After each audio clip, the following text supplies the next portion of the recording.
A cartomante. Hamlet observa a Horácio que há mais coisas no céu e na terra do que sonha a nossa filosofia.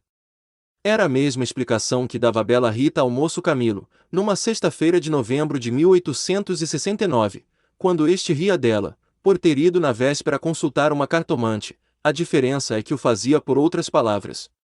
Ria, ria. Os homens são assim, não acreditam em nada. Pois saiba que fui, e que ela adivinhou o motivo da consulta, antes mesmo que eu lhe dissesse o que era. Apenas começou a botar as cartas, disse-me: a senhora gosta de uma pessoa. Confessei que sim, e então ela continuou a botar as cartas, combinou-as, e no fim declarou-me que eu tinha medo de que você me esquecesse, mas que não era verdade. Errou! Interrompeu Camilo, rindo. Não diga isso, Camilo.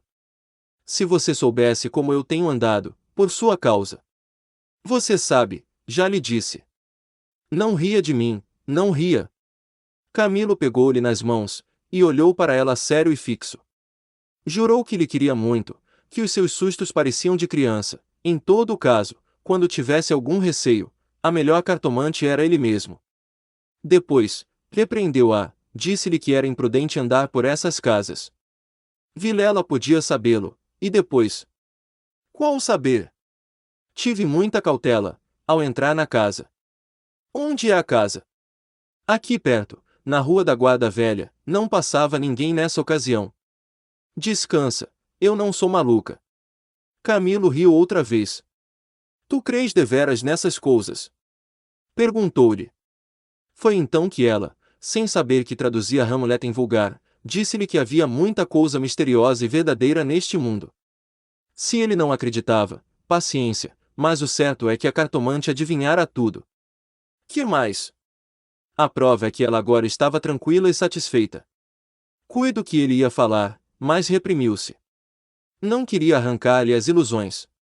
Também ele, em criança, e ainda depois, foi supersticioso, teve um arsenal inteiro de crendices, que a mãe lhe incutiu e que aos 20 anos desapareceram. No dia em que deixou cair toda essa vegetação parasita, e ficou só o tronco da religião, ele, como tivesse recebido da mãe ambos os ensinos, envolveu-os na mesma dúvida, e logo depois em uma só negação total. Camilo não acreditava em nada. Por quê? Não poderia dizê-lo, não possuía um só argumento, limitava-se a negar tudo. E digo mal, porque negar é ainda afirmar, e ele não formulava a incredulidade, diante do mistério, contentou-se em levantar os ombros, e foi andando. Separaram-se contentes, ele ainda mais que ela. Rita estava certa de ser amada, Camilo, não só o estava, mas via-a estremecer e arriscar-se por ele, correr às cartomantes, e, por mais que a repreendesse, não podia deixar de sentir-se lisonjeado. A casa do encontro era na antiga Rua dos Barbonos, onde morava uma comprovinciana de Rita. Esta desceu pela Rua das Mangueiras, na direção de Botafogo, onde residia. Camilo desceu pela da Guarda Velha, olhando de passagem para a casa da cartomante. Vilela, Camilo e Rita, 3 nomes, uma aventura e nenhuma explicação das origens. Vamos a ela. Os 2 primeiros eram amigos de infância. Vilela seguiu a carreira de magistrado. Camilo entrou no funcionalismo, contra a vontade do pai, que queria vê-lo médico, mas o pai morreu, e Camilo preferiu não ser nada, até que a mãe lhe arranjou um emprego público. No princípio de 1869, voltou Vilela da província, onde casara com uma dama formosa e tonta, abandonou a magistratura e veio abrir banca de advogado. Camilo arranjou-lhe casa para os lados de Botafogo, e foi a bordo recebê-lo. É o senhor! Exclamou Rita, estendendo-lhe a mão. Não imagina como meu marido é seu amigo, falava sempre do senhor. Camilo e Vilela olharam-se com ternura. Eram amigos deveras. Depois, Camilo confessou de si para si que a mulher do Vilela não desmentia as cartas do marido. Realmente, era graciosa e viva nos gestos, olhos cálidos, boca fina e interrogativa. Era um pouco mais velha que ambos, contava 30 anos, Vilela 29 e Camilo 26. Entretanto, o porte grave de Vilela fazia-o parecer mais velho que a mulher, enquanto Camilo era um ingênuo na vida moral e prática. Faltava-lhe tanto a ação do tempo, como os óculos de cristal, que a natureza põe no berço de alguns para adiantar os anos. Nem experiência, nem intuição. Uniram-se os três. Convivência trouxe intimidade. Pouco depois morreu a mãe de Camilo, e nesse desastre, que o foi, os dois mostraram-se grandes amigos dele. Vilela cuidou do enterro, dos sufrágios e do inventário. Rita tratou especialmente do coração, e ninguém o faria melhor. Como daí chegaram ao amor, não o soube ele nunca. A verdade é que gostava de passar as horas ao lado dela, era sua enfermeira moral, quase uma irmã, mas principalmente era mulher e bonita. Odor de femina, eis o que ele esperava nela, e em volta dela, para incorporá-lo em si próprio. Liam os mesmos livros, iam juntos a teatros e passeios. Camilo ensinou-lhe as damas e o xadrez e jogavam às noites, ela mal, ele, para lhe ser agradável, pouco menos mal. Até aí as coisas. Agora a ação da pessoa, os olhos teimosos de Rita, que procuravam muita vez os dele, que os consultavam antes de o fazer ao marido, as mãos frias, as atitudes insólitas. Um dia, fazendo ele anos, recebeu de Vilela uma rica bengala de presente, de Rita apenas um cartão com um vulgar cumprimento a lápis, e foi então que ele pôde ler no próprio coração, não conseguia arrancar os olhos do bilhetinho. Palavras vulgares, mas a vulgaridade sublimes, ou, pelo menos, deleitosas. A velha caleça de praça, em que pela primeira vez passeaste com a mulher amada, fechadinhos ambos, vale o carro de Apolo. Assim é o homem, assim são as coisas que o secam. Camilo quis sinceramente fugir, mas já não pôde. Rita, como uma serpente, foi-se acercando dele, envolveu-o todo, fez-lhe estalar os ossos num espasmo, e pingou-lhe o veneno na boca. Ele ficou atordoado e subjugado.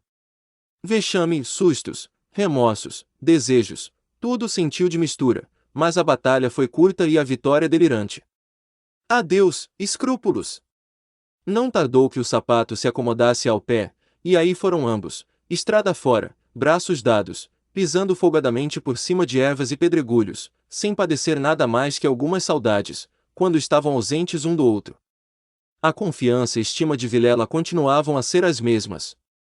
Um dia, porém, recebeu Camilo uma carta anônima, que lhe chamava imoral e pérfido, e dizia que a aventura era sabida de todos. Camilo teve medo, e, para desviar as suspeitas, começou a rarear as visitas à casa de Vilela. Este notou-lhe as ausências. Camilo respondeu que o motivo era uma paixão frívola de rapaz. Candura gerou astúcia. As ausências prolongaram-se, e as visitas cessaram inteiramente. Pode ser que entrasse também nisso um pouco de amor próprio, uma intenção de diminuir os obséquios do marido, para tornar menos dura a aleivosia do ato. Foi por esse tempo que Rita, desconfiada e medrosa, correu a cartomante para consultá-la sobre a verdadeira causa do procedimento de Camilo. Vimos que a cartomante restituiu-lhe a confiança, e que o rapaz repreendeu-a por ter feito o que fez. Correram ainda algumas semanas. Camilo recebeu mais 2 ou 3 cartas anônimas, tão apaixonadas, que não podiam ser advertência da virtude, mas despeito de algum pretendente. Tal foi a opinião de Rita, que, por outras palavras mal compostas, formulou este pensamento. A virtude é preguiçosa e avara, não gasta tempo nem papel, só o interesse é ativo e pródigo. Nem por isso Camilo ficou mais sossegado, temia que o anônimo fosse ter com Vilela, e a catástrofe viria então sem remédio. Rita concordou que era possível. Bem, disse ela, eu levo os sobrescritos para comparar a letra com as das cartas que lá aparecerem, se alguma for igual, guardo-a e rasgo-a. Nenhuma apareceu, mas daí a algum tempo Vilela começou a mostrar-se sombrio, falando pouco, como desconfiado. Rita deu-se pressa em dizê-lo ao outro, e sobre isso deliberaram. A opinião dela é que Camilo devia tornar a casa deles, tatear o marido, e pode ser até que lhe ouvisse a confidência de algum negócio particular. Camilo divergia, aparecer depois de tantos meses era confirmar a suspeita ou denúncia. Mais valia cautelarem-se, sacrificando-se por algumas semanas. Combinaram os meios de se corresponderem, em caso de necessidade, e separaram-se com lágrimas. No dia seguinte, estando na repartição, recebeu Camilo este bilhete de Vilela: vem já, à nossa casa, preciso falar-te sem demora. Era mais de meio-dia. Camilo saiu logo, na rua, advertiu que teria sido mais natural chamá-lo ao escritório, porque em casa tudo indicava matéria especial, e a letra, fosse realidade ou ilusão, afigurou-se-lhe trêmula. Ele combinou todas essas coisas com a notícia da véspera. Vem já, já, à nossa casa, preciso falar-te sem demora, repetia ele com os olhos no papel.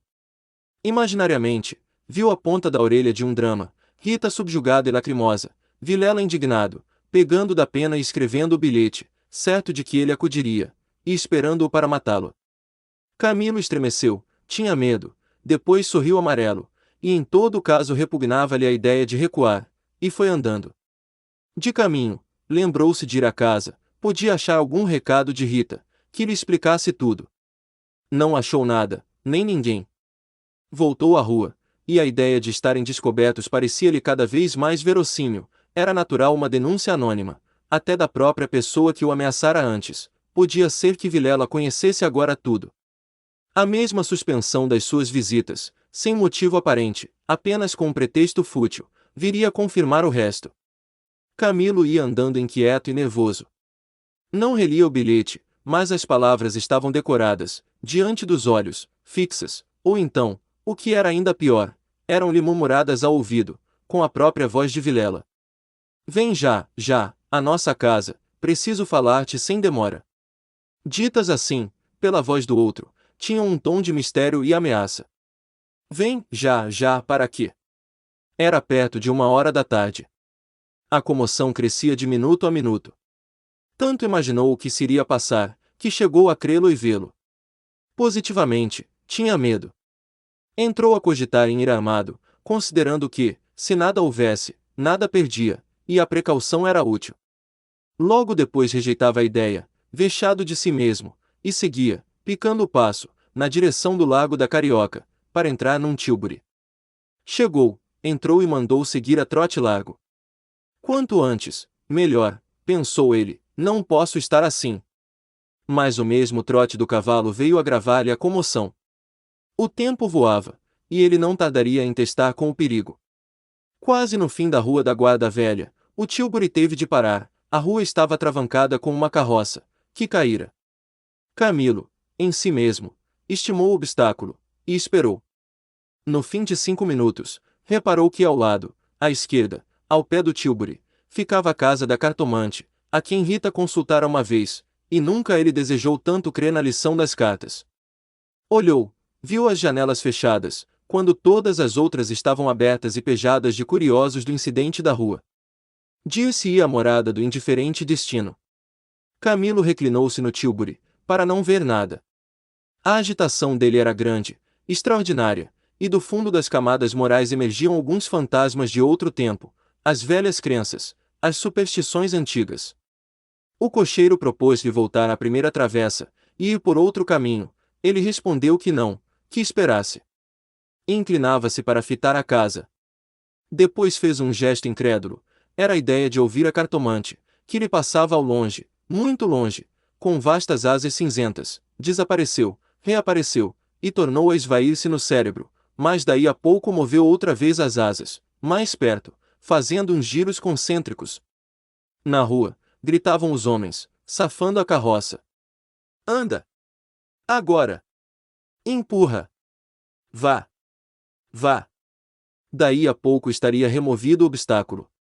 Camilo fechava os olhos, pensava em outras coisas, mas a voz do marido sussurrava-lhe a orelhas as palavras da carta. Vem, já, já. E ele via as contorções do drama e tremia. A casa olhava para ele. As pernas queriam descer e entrar. Camilo achou-se diante de um longo véu opaco, pensou rapidamente no inexplicável de tantas coisas.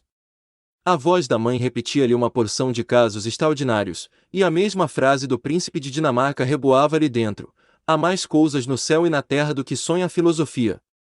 Que perdia ele, se deu por si na calçada, ao pé da porta, disse ao cocheiro que esperasse, e rápido enfiou pelo corredor, e subiu a escada. A luz era pouca, os degraus comidos dos pés, o corrimão pegajoso, mas ele não viu nem sentiu nada. Trepou e bateu. Não aparecendo ninguém, teve ideia de descer, mas era tarde, a curiosidade fustigava-lhe o sangue, as fontes latejavam-lhe, ele tornou a bater 1, 2, 3 pancadas. Veio uma mulher, era a cartomante. Camilo disse que ia consultá-la, ela fê-lo entrar.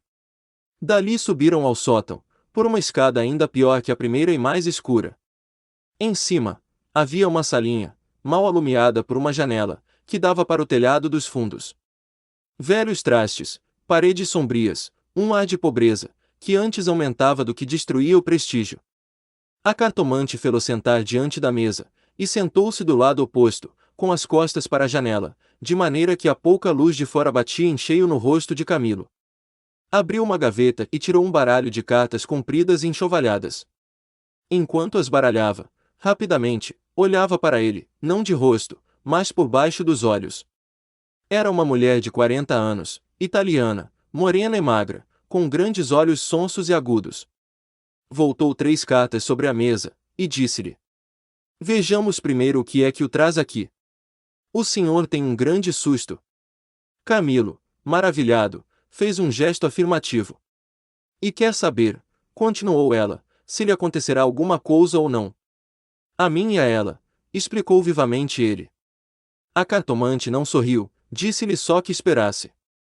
Rápido pegou outra vez das cartas e baralhou-as, com os longos dedos finos, de unhas descuradas, baralhou-as bem, transpôs os maços, 1, 2, 3 vezes, depois começou a estendê-las. Camilo tinha os olhos nela curioso e ansioso. As cartas dizem-me. Camilo inclinou-se para beber umas palavras. Então ela declarou-lhe que não tivesse medo de nada. Nada aconteceria nem a um nem a outro, ele, o terceiro, ignorava tudo. Não obstante, era indispensável muita cautela, ferviam invejas e despeitos. Falou-lhe do amor que os ligava, da beleza de Rita. Camilo estava deslumbrado. A cartomante acabou, recolheu as cartas e fechou-as na gaveta. A senhora restituiu-me a paz ao espírito, disse ele estendendo a mão por cima da mesa e apertando a da cartomante. Esta levantou-se, rindo. Vá, disse ela, vá, ragazzo e namorato. E de pé, com o dedo indicador, tocou-lhe na testa. Camilo estremeceu, como se fosse a mão da própria Sibila, e levantou-se também. A cartomante foi à cômoda, sobre a qual estava um prato com passas, tirou um cacho destas, começou a despencá-las e comê-las, mostrando 2 fileiras de dentes que desmentiam as unhas. Nessa mesma ação comum, a mulher tinha um ar particular. Camilo, ansioso por sair, não sabia como pagasse, ignorava o preço. Passas custam dinheiro, disse ele afinal, tirando a carteira. Quantas quer mandar buscar? Pergunte ao seu coração, respondeu ela. Camilo tirou uma nota de 10.000 réis, e deu-lhe. Os olhos da cartomante fuzilaram. O preço usual era 2.000 réis. Vejo bem que o senhor gosta muito dela. E faz bem, ela gosta muito do senhor. Vá, vá, tranquilo. Olha a escada, é escura, ponha o chapéu. A cartomante tinha já guardado a nota na algibeira, e descia com ele, falando, com um leve sotaque. Camilo despediu-se dela embaixo, e desceu a escada que levava à rua, enquanto a cartomante, alegre com a paga, tornava acima, cantarolando uma barcarola. Camilo achou o tílburi esperando, a rua estava livre. Entrou e seguiu a trote largo. Tudo lhe parecia agora melhor, as outras coisas traziam outro aspecto, o céu estava límpido e as caras joviais. Chegou a rir dos seus receios, que chamou pueris, recordou os termos da carta de Vilela e reconheceu que eram íntimos e familiares. Onde é que ele lhe descobrira a ameaça? Advertiu também que eram urgentes, e que fizera mal em demorar-se tanto, podia ser algum negócio grave e gravíssimo. Vamos, vamos depressa, repetia ele ao cocheiro. E consigo, para explicar a demora ao amigo, engenhou qualquer coisa, parece que formou também o plano de aproveitar o incidente para tornar a antiga assiduidade. De volta com os planos, reboavam-lhe na alma as palavras da cartomante. Em verdade, ela adivinhara o objeto da consulta, o estado dele, a existência de um terceiro, por que não adivinharia o resto? O presente que se ignora vale o futuro.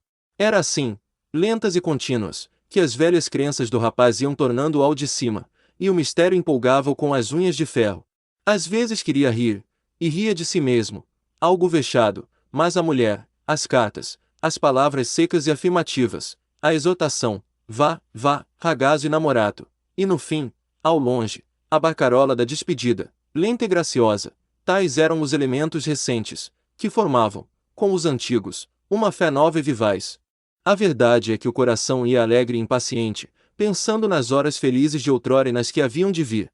Ao passar pela glória, Camilo olhou para o mar, estendeu os olhos para fora, até onde a água e o céu dão um abraço infinito, e teve assim uma sensação do futuro, longo, longo, interminável.